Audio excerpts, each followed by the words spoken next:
Good morning ulit. Dagdag kaalaman tungkol sa Medicare, Original Medicare. Alam ba ninyo na mayroong iba-ibang enrollment period kung mag-apply ka ng Original Medicare? Ito yung Part A at saka Part B.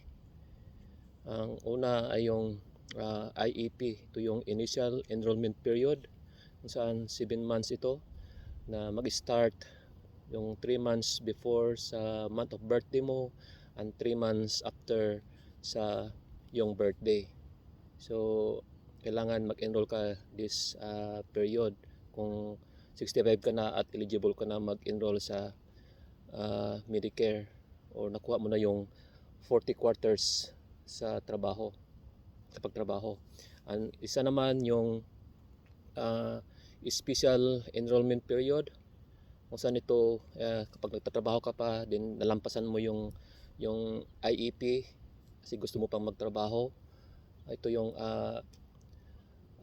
after sa IEP na nag-retire ka then gusto mo nang mag-apply sa Medicare.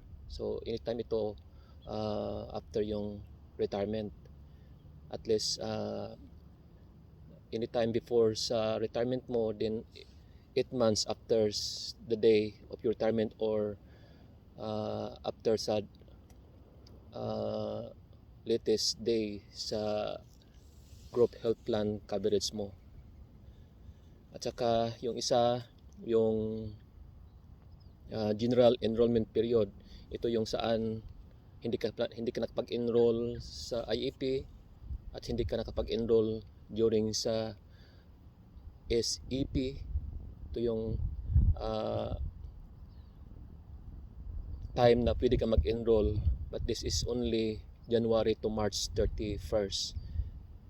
Pwede ka mag-enroll dito. Okay, yan lang muna. Thank you. Bye-bye.